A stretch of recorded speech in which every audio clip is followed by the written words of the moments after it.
Assalamualaikum warahmatullahi wabarakatuh. Selamat datang di Ruang Sinau. Bertemu lagi dengan saya Rahmat Saifuddin, dosen pengampu mata kuliah aplikasi statistik.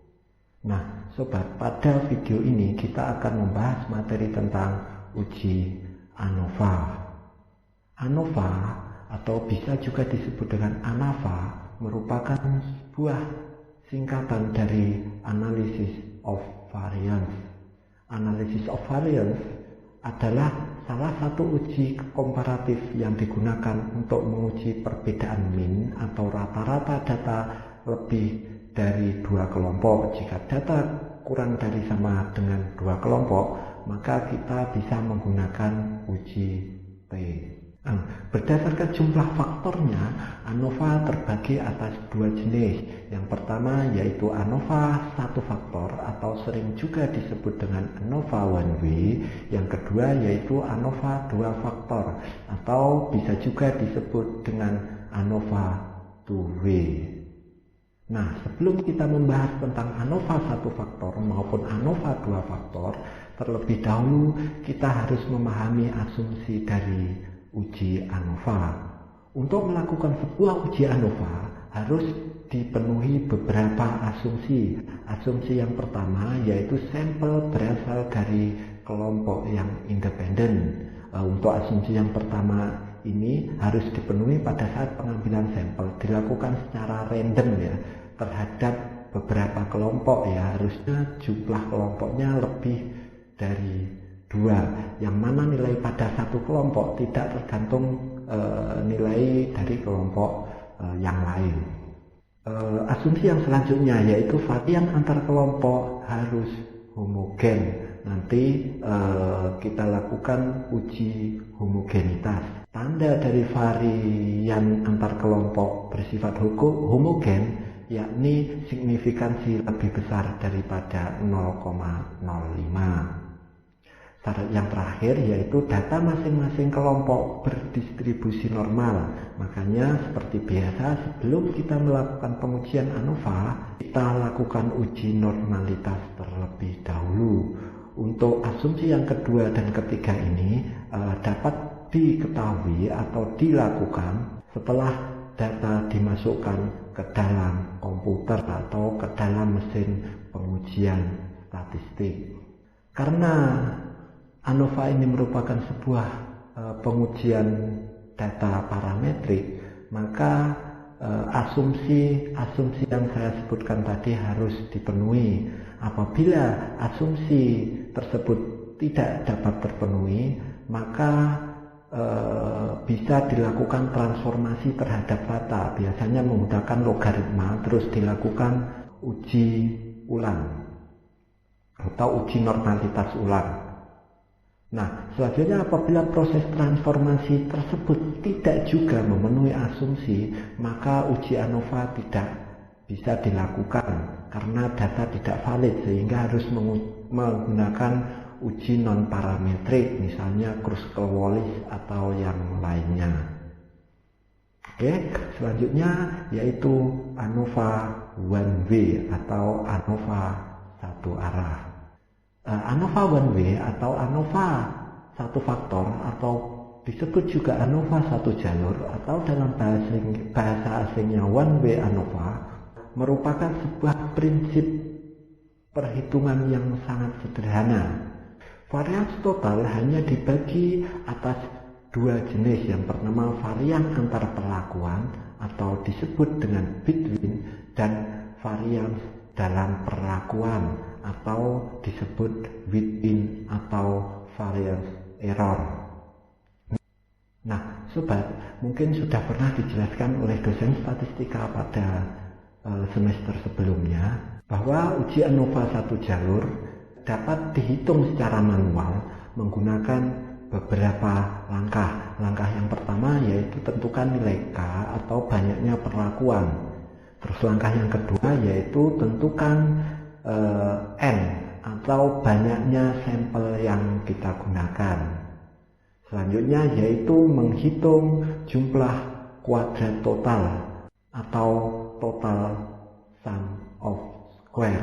Total sum of square cara perhitungan manualnya bisa menggunakan rumus, yaitu total sum of square sama dengan sigma pengamatan J dari populasi I, atau disimbolkan dengan XIJ kuadrat min jumlah total J kuadrat per N.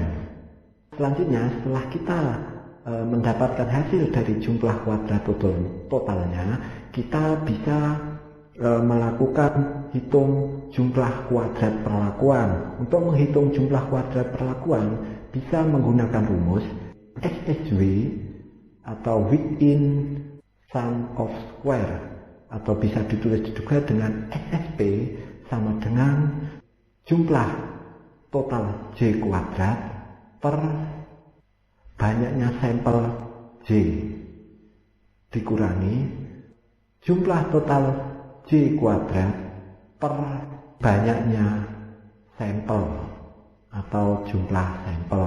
Mungkin untuk menghitung secara manual ANOVA 1W, sobat bisa menggunakan bantuan tabel ini ya.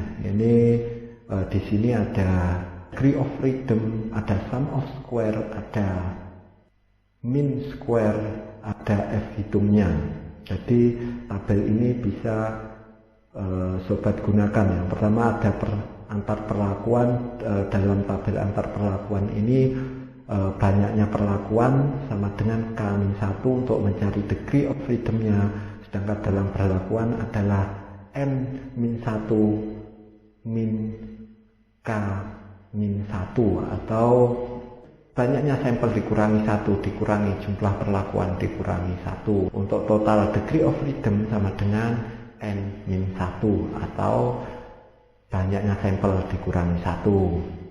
Selanjutnya yaitu ada sum of square. Sum of square ini adalah total kuadrat. Di sini ada yang pertama dalam perlakuan bisa disimbolkan dengan SSP atau SSW seperti yang rumusnya saya jelaskan di atas tadi. Selanjutnya adalah sum square error. Sum square error ini rumusnya yaitu sum square total dikurangi within sum of square atau SSP, sum square perlakuan. Totalnya nanti ada SST. Terus selanjutnya ada min of square. Min of square adalah rata-rata kuadrat. Min of square untuk antar perlakuan sama dengan yaitu nilai dari sum square perlakuan atau sum square between per banyaknya perlakuan min 1 atau jumlah perlakuan min 1. Sedangkan untuk yang dalam perlakuan min of square-nya yaitu error sum of square per banyak jumlah sampel min 1 dikurangi jumlah perlakuan min 1. Selanjutnya yaitu untuk mencari F hitung kita bisa menggunakan persamaan yaitu min of square perlakuan per min of square error. Oke, setelah persamaan tadi kita dapatkan, selanjutnya kita bisa mencari nilai F tabel dengan mempertimbangkan yang pertama yaitu signifikansi atau alfa, yang kedua yaitu degree of freedom antar perlakuan, dan yang terakhir yaitu degree of freedom dalam perlakuan atau within atau error. Nah, untuk membandingkannya kita bisa menggunakan bantuan F tabel. Caranya yaitu bila F hitung kurang dari F tabel maka hipotesis 0 diterima. Artinya tidak ada rata-rata perbedaan yang signifikan dari masing-masing sampel. Terus yang kedua yaitu sebaliknya, bila F hitung kurang dari F tabel maka hipotesis 0 ditolak atau hipotesis alternatif diterima. Artinya terdapat perbedaan yang signifikan dari masing-masing sampel. Cara lain yaitu bisa dengan membandingkan besarnya signifikansi, yaitu apabila signifikansi lebih besar dari 0,05 maka tidak ada perbedaan yang signifikan dari masing-masing sampel.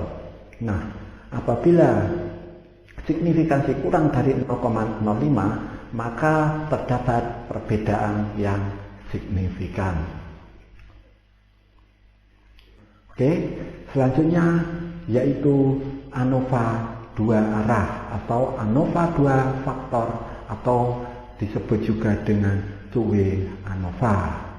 Two-way ANOVA digunakan untuk menguji hipotesis komparatif rata-rata K sampel bila peneliti melakukan kategorisasi terhadap sampel ke dalam beberapa blok.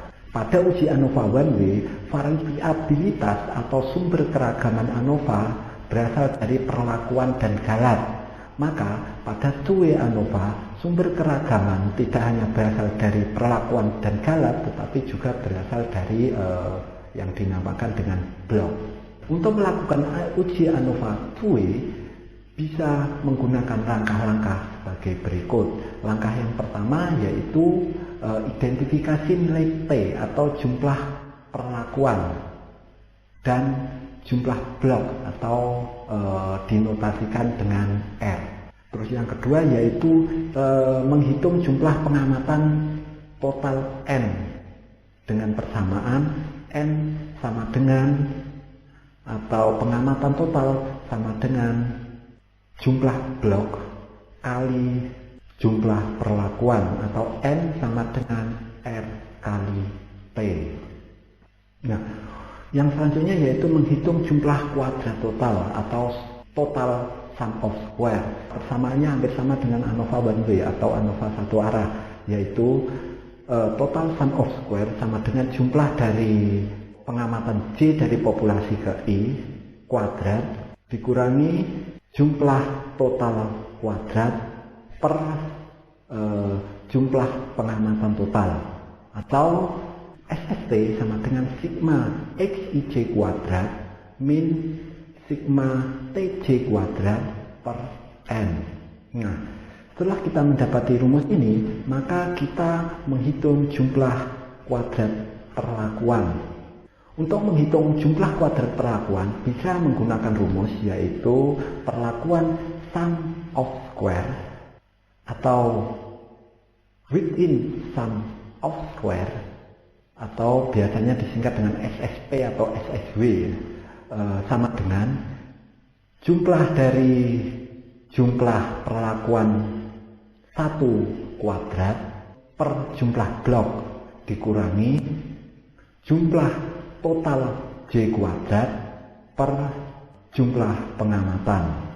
Nah, setelah ini kita dapatkan, maka selanjutnya yaitu menghitung jumlah kuadrat antar blok. Untuk menghitung jumlah kuadrat antar blok bisa menggunakan persamaan yaitu blok sum of square atau biasa disingkat dengan SSB sama dengan jumlah dari jumlah blok 1 kuadrat per jumlah perlakuan dikurangi jumlah dari total J kuadrat per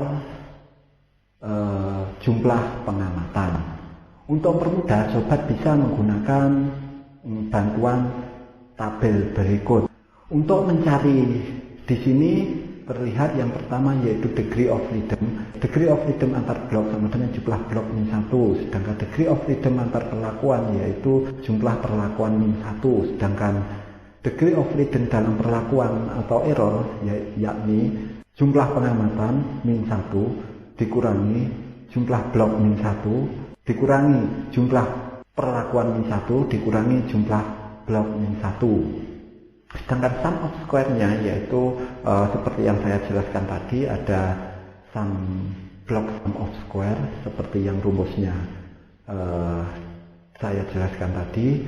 Terus ya selanjutnya yaitu ada between sum of square atau sum of square B atau sum of square perlakuan.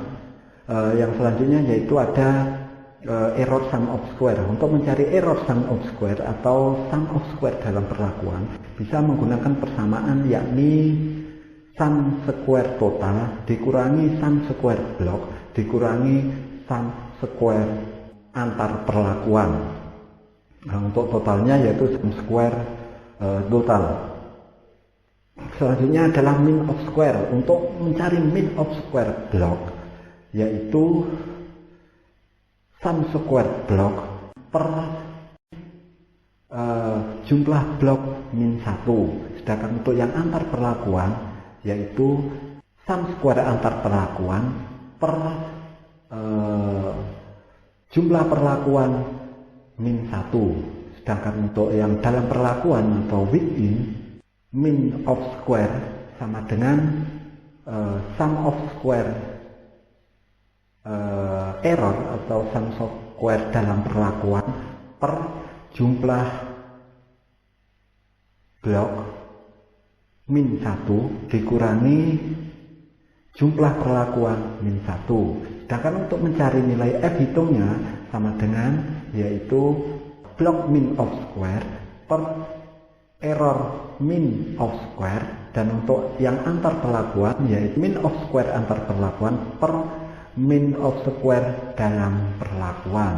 Nah, setelah ini langkahnya hampir sama dengan uji satu arah, yakni untuk mencari nilai F tabel dengan cara mempertimbangkan yang pertama yaitu sama tingkat signifikansi atau sigma, yang kedua yaitu degree of freedom dari min of square terbesar, terus yang kedua yaitu degree of freedom dari min of square atau rata-rata kuadrat terkecil. Sedangkan langkah yang terakhir yaitu membandingkan nilai F hitung dengan F tabel. Tidak ada perbedaan dari masing-masing perlakuan secara signifikan apabila F hitung kurang dari F tabel, artinya hipotesis 0 diterima. Yang kedua yaitu bila F hitung lebih besar dari F tabel, maka yang diterima adalah hipotesis alternatif, berarti terdapat perbedaan yang signifikan dari rata-rata perlakuan yang berbeda tadi. Oke, saya kira untuk menghitungnya kurang lebih seperti itu. Nanti untuk studi kasusnya saya contohkan pada pengujian menggunakan aplikasi SPSS. Nah, sobat, untuk lebih jelasnya mari sama-sama kita melakukan pengujian menggunakan aplikasi SPSS di komputer ini. Nah, sobat, setelah tadi saya menyampaikan secara teoritis mengenai rumus maupun kalkulasi uji ANOVA, sekarang saatnya kita mempraktekkan uji ANOVA menggunakan aplikasi SPSS. Untuk yang pertama, kita akan melakukan pengujian ANOVA one way atau ANOVA satu faktor atau ANOVA satu arah. Untuk melakukan pengujian data di aplikasi SPSS, syarat yang pertama yang tidak bisa kita tinggalkan atau harus terpenuhi yakni adanya data atau sampel yang akan kita uji. Apabila data atau sampelnya tidak ada, apa yang akan kita uji? Oke, di sini saya punya contoh kasus atau sampel yang akan kita gunakan.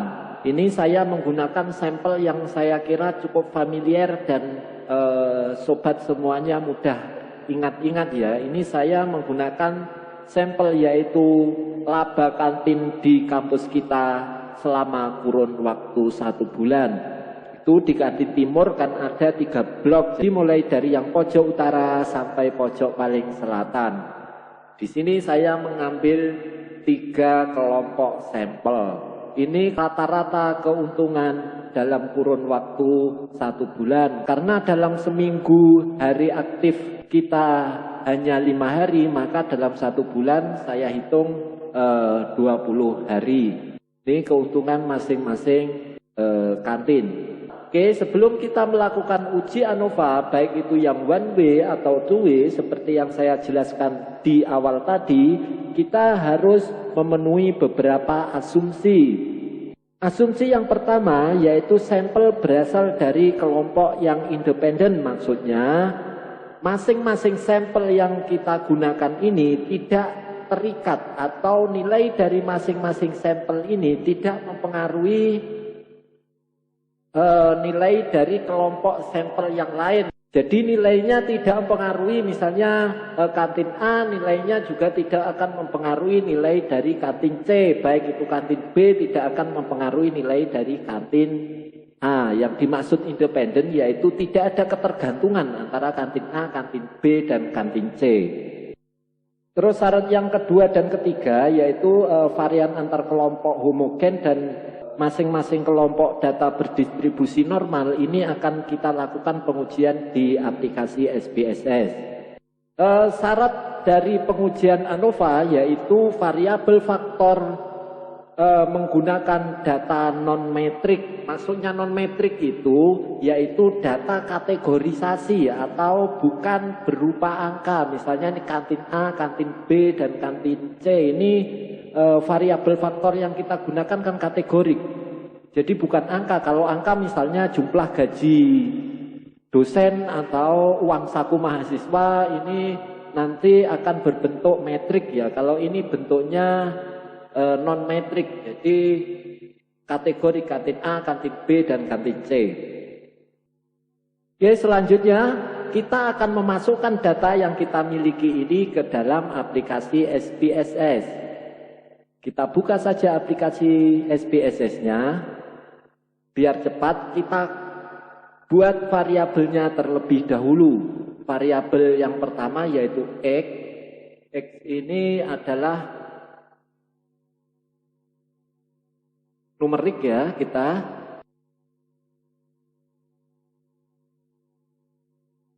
Ini kita buat 2. Selanjutnya kita beri label. Untuk X ini apa? Labelnya yaitu kelompok atau kantin. Sedangkan kita buat label namanya Y, ini numerik, ini kita tambahkan digitnya. Terus ini kita isi 0. Ini kita isi dengan laba. Oke.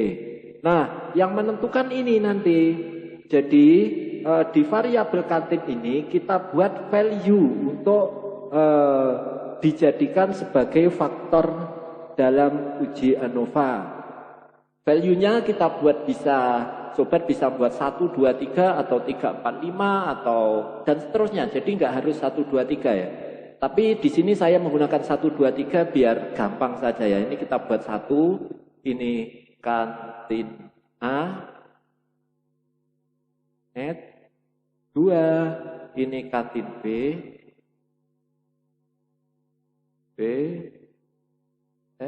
ini 3, ini kantin C.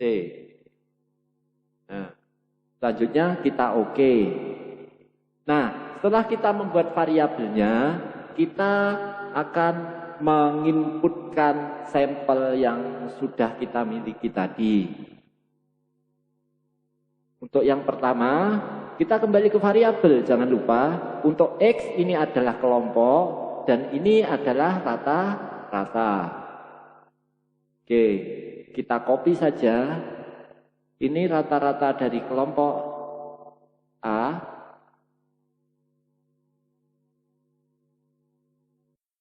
Oke sobat, selanjutnya setelah kita selesai menginputkan data, kita akan melakukan uji normalitas.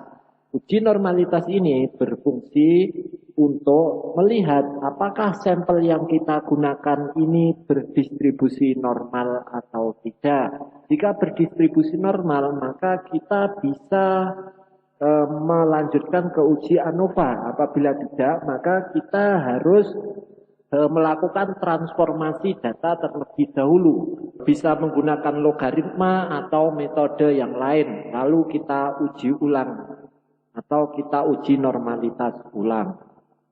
Caranya yaitu analyze, terus descriptive statistic, explore. Nah, di sini akan kita masukkan yang menjadi faktor list yaitu kantin. Terus dependent listnya adalah laba.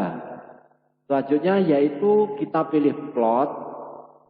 Karena di sini kita akan melakukan uji normalitas, maka normality plot bit test ini kita beri centang atau checkbox.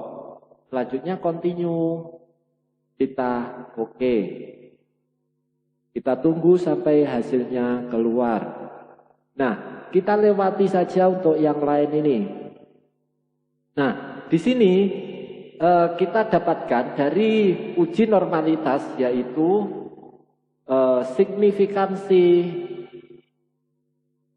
nilai signifikansi adalah ini.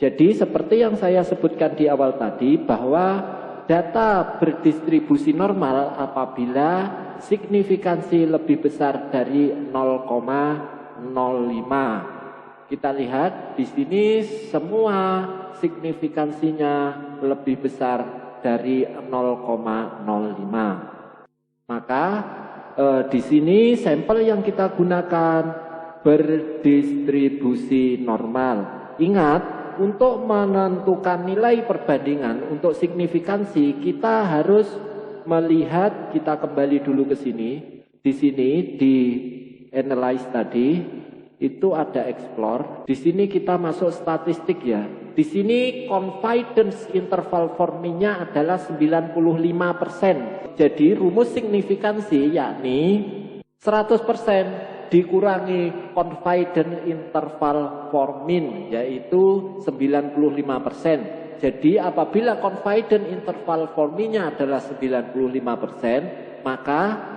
signifikansi yang kita gunakan perbandingan yaitu 0,05. Kalau nilai ini kita rubah misalnya 99%, maka signifikansi kita adalah 0,01. Karena data kita berdistribusi normal, maka kita bisa melanjutkan pengujian. Nah, sobat, setelah tadi kita melakukan pengujian normalitas, sekarang kita akan melakukan pengujian homogenitas. Uji homogenitas bisa bersama-sama kita lakukan dengan uji ANOVA 1W. Cara dari uji homogenitas dan uji ANOVA yakni kita pilih analyze, comparison, terus kita pilih 1W ANOVA karena yang kita uji adalah ANOVA satu arah. Selanjutnya kita masukkan kantin ke dalam faktor, terus laba ini ke dependent list. Terus kita pilih option dulu. Option di sini karena kita akan melakukan uji homogenitas sekaligus, maka kita tentang ini. Kita pilih continue, terus kita pilih post hoc.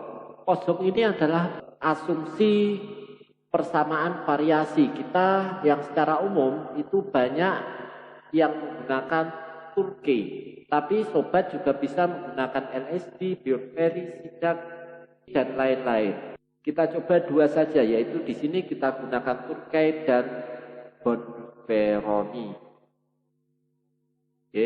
Selanjutnya kita perhatikan signifikansi yang kita gunakan adalah 0,05. Kita kita selanjutnya continue. Nah, di sini menunjukkan output bahwa signifikansi adalah 0,249. Berarti varian antar kelompok yang kita gunakan yaitu bersifat homogen karena signifikansi lebih besar dari 0,05. Selanjutnya yaitu kita lihat output dari uji ANOVA. Uji ANOVA mengeluarkan output yakni sum of square. Sum of square ini adalah jumlah kuadratnya. Untuk jumlah kuadrat antar pelakuan yaitu 1,27. Ini kita lihat saja, kita double klik. Untuk melihatnya nilainya adalah 1,0267 sekian-sekian ini. Ini karena tidak cukup makanya disimpulkan dengan E. Jadi 1,27. Terus yang untuk sum of square atau jumlah kuadrat dari yang within group atau yang dalam perlakuan yaitu 8,60. Selanjutnya untuk sum square total atau total of sum square yaitu 8,070. Kita lihat degree of freedom-nya. Yang pertama yaitu degree of freedom antar perlakuan yaitu 2. Terus degree of freedom dalam perlakuan atau error-nya yaitu 57. Total degree of freedom-nya adalah 59. Jadi ini karena total sampel yang kita gunakan tadi adalah 60, 20 kali 3 total perlakuannya, maka degree of freedom-nya adalah N-1 seperti tabel yang saya sajikan tadi.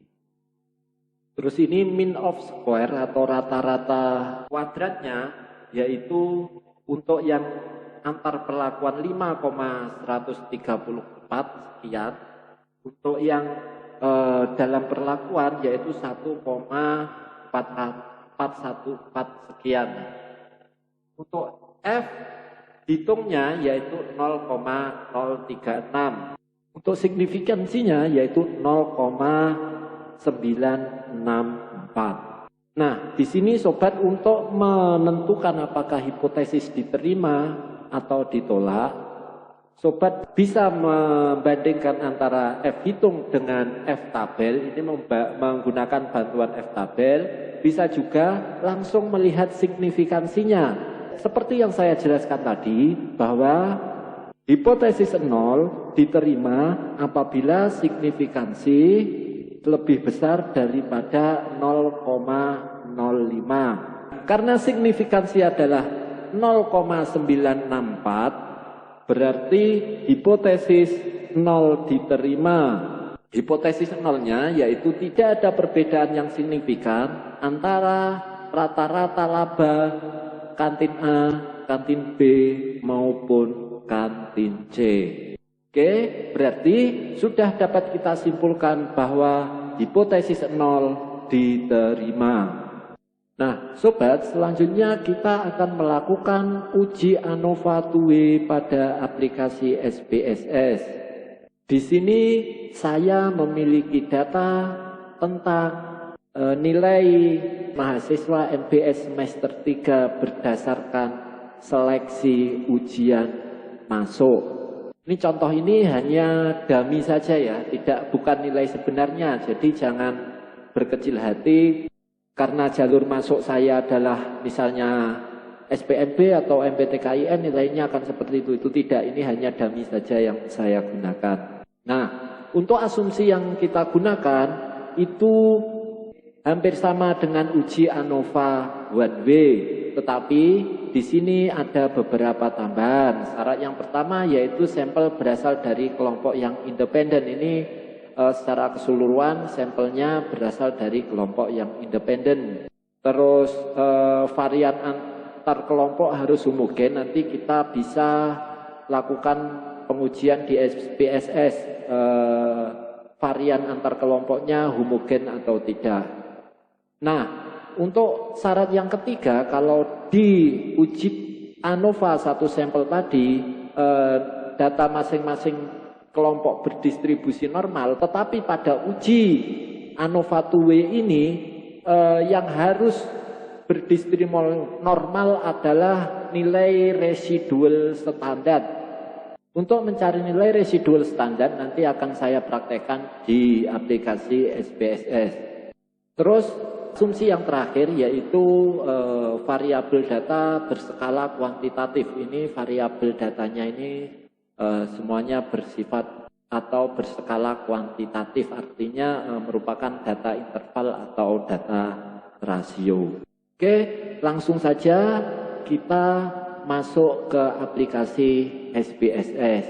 Oh ya, sebelum masuk ke aplikasi SPSS, di sini kalau pada uji ANOVA 1 sampel tadi kita hanya membuat satu hipotesis, maka pada uji ANOVA 2 ini kita menggunakan 3 hipotesis.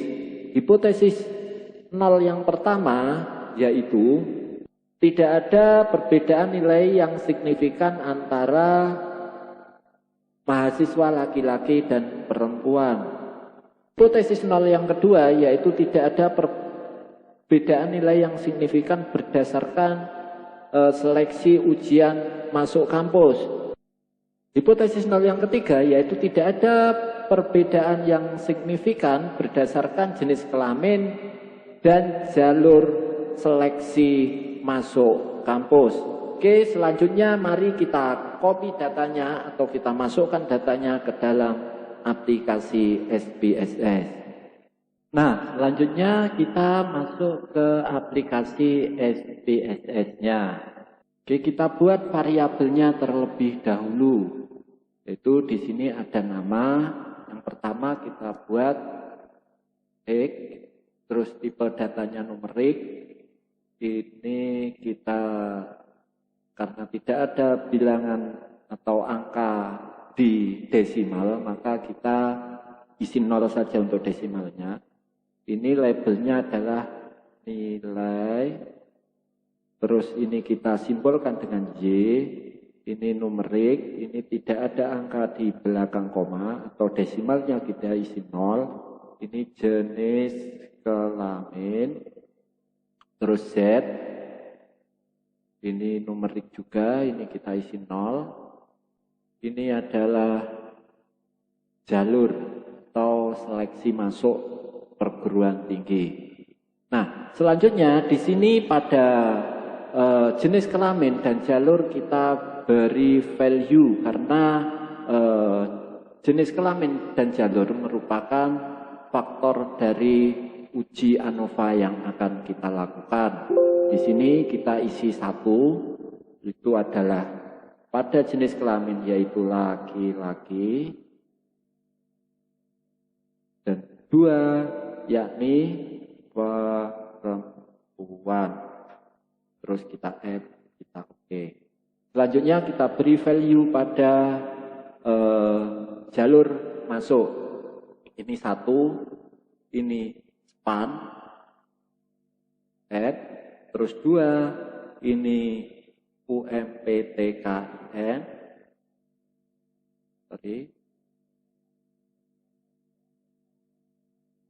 terus 3, ini SPMB atau mandiri.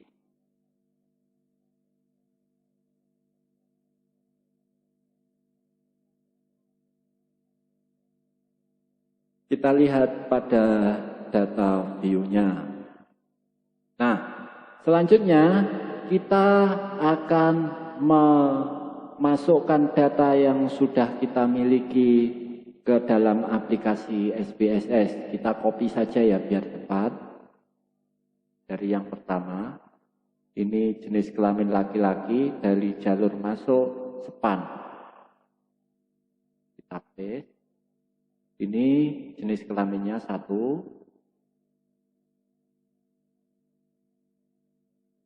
Jalur masuknya 1.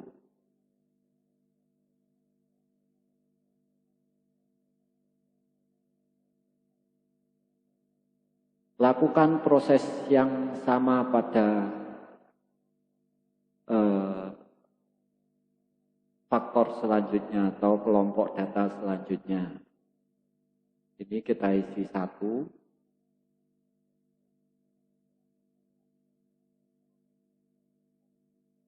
Nah, kita isi 2.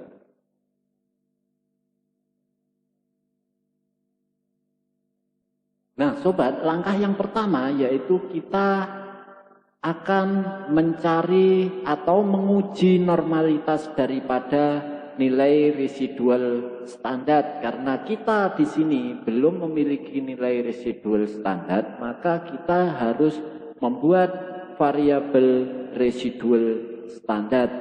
Caranya yaitu kita pilih analyze, general linear model, terus univariate. Kita pilih ini, kita masukkan nilai di dependent variable, terus jenis kelamin di fixed factor, dan jalur masuk juga di fixed factor. Oke, selanjutnya kita save. Karena yang akan kita buat adalah variabel tentang standar residual, maka di sini ada pertanyaan, ini kita centang. Terus selanjutnya kita continue, kita abaikan hasil yang keluar di SPSS. Kita kembali ke aplikasi datanya tadi atau editornya. Kita abaikan outputnya terlebih dahulu. Nah, di sini kita dapatkan nilai residual standarnya. Setelah kita mendapatkan nilai dari variabel residual standar, selanjutnya kita akan melakukan uji normalitas pada variabel residual standar. Caranya yaitu analyze, descriptive statistik, explore, terus kita masukkan standardized residual ke dependent list. Selanjutnya kita pilih plot, terus normality plot with test. Kita continue, kita Outputnya adalah seperti ini. Jadi di sini signifikansi berdasarkan Kolmogorov-Seminov maupun berdasarkan Shapiro-Wilk, yakni signifikansi kita dapatkan 0,148. Berdasarkan penjelasan saya tadi, data berdistribusi normal apabila signifikansi lebih besar dari 0,05, karena 0,148 ataupun 0,200 ini lebih besar dari 0,05, maka dapat kita simpulkan bahwa data berdistribusi normal. Oke, tadi setelah kita melakukan pengujian normalitas pada residual standar dan hasilnya berdistribusi normal, selanjutnya kita akan melakukan uji two-way ANOVA sekaligus uji homogenitas. Caranya sama, yaitu analyze, terus general linear model, terus univariate. Selanjutnya kita save. Ini karena residual standarnya sudah tidak kita perlukan, maka kita uncheck box, yaitu kita buang centangnya pada residual standardized. Oke. Nah, selanjutnya kita pilih option. Kita pilih option, di sini kita masukkan data yang akan kita uji, yaitu Y, Z, ini ke display means-nya ya, faktor-faktor yang akan kita gunakan. Terus kita pilih di sini descriptive statistik untuk menampilkan deskripsi dari data yang kita lakukan pengujian. Selanjutnya kita lakukan uji homogenitas juga. Kita continue, kita Nah, dan outputnya adalah seperti ini. Dari jenis kelamin 1, 2, ini jumlahnya 30. Untuk yang jenis kelamin perempuan, ini N-nya adalah 28. Yang untuk jalur 1, 2, 3, ini 19, masing-masing 20 dan 19. Ini hasil deskriptif statistiknya atau deskripsi dari data yang kita uji tadi. N-nya 10, ada yang 9. Nah, selanjutnya yaitu di sini untuk uji hasil dari uji homogenitas yang kita dapatkan, yakni signifikansi sama dengan 0,634, berarti sama aturannya dengan uji ANOVA satu arah tadi. Apabila signifikansi lebih besar daripada 0,05, maka data dinyatakan homogen. Nah, setelah kita mendapatkan hasil dari uji homogenitas, selanjutnya hasil dari uji T2 sampel. Kita kembali ke hipotesis kita tadi. Hipotesis 0 yang pertama yaitu Y. Y ini berdasarkan jenis kelamin. Artinya tidak ada perbedaan yang signifikan nilai mahasiswa berdasarkan jenis kelamin. Kita dapatkan signifikansinya di sini adalah 0,244. Karena signifikansinya lebih besar daripada 0,05, maka hipotesis 0 diterima. Artinya tidak ada perbedaan nilai yang signifikan berdasarkan jenis kelamin mahasiswa. Terus ini yang berdasarkan jalur masuk. Di sini kita dapatkan signifikansinya adalah 0,148. 0,148 berarti lebih besar daripada 0,05. Maka kita simpulkan bahwa tidak ada perbedaan yang signifikan nilai mahasiswa berdasarkan jalur masuk. Hipotesis yang ketiga yaitu tidak ada perbedaan nilai yang signifikan berdasarkan jalur masuk dan jenis kelamin. Berarti karena signifikansi lebih besar dari 0,05, maka hipotesis 0 diterima dan hipotesis alternatif ditolak. Dapat disimpulkan bahwa tidak ada perbedaan nilai yang signifikan berdasarkan jenis kelamin dan jalur masuk. Dari ketiga analisis ini berarti hipotesis 0 atau statement awal kita semuanya diterima. Nah ini untuk marginal means-nya ini lebih deskripsikan lagi. Ini berdasarkan jenis kelamin, ini berdasarkan jalur, yang ketiga berdasarkan jenis kelamin dan jalur. Oke sobat, itu tadi tutorial uji ANOVA satu arah atau one way ANOVA dan uji ANOVA dua arah atau two way ANOVA menggunakan aplikasi SPSS. Nah, sobat, itu tadi hasil pengujian ANOVA one way atau ANOVA satu faktor dan ANOVA two way atau ANOVA dua faktor. Nah, apabila sobat masih kurang jelas atau kurang paham, bisa bertanya melalui komentar di bawah ini atau bisa mengontak saya melalui kontak yang pernah saya berikan ke sobat semua. Jangan lupa tekan tombol merah yang ada di bawah video ini untuk mendapatkan informasi terbaru tentang update-update channel ini. Nah, sebelum saya mengakhiri video ini, selalu saya ingatkan karena kita masih dalam pandemi COVID-19, selalu patuhi protokol kesehatan yang sudah diterapkan oleh pemerintah. Selalu gunakan masker, sering-sering cuci tangan, dan selalu menjaga jarak, terutama dengan orang yang belum kita kenal atau orang yang baru saja bepergian dari luar kota. Mungkin itu saja yang bisa saya sampaikan. Ada kurang dan lebihnya saya mohon maaf. Sampai jumpa di pertemuan-pertemuan selanjutnya. Saya akhiri. Wassalamualaikum warahmatullahi wabarakatuh.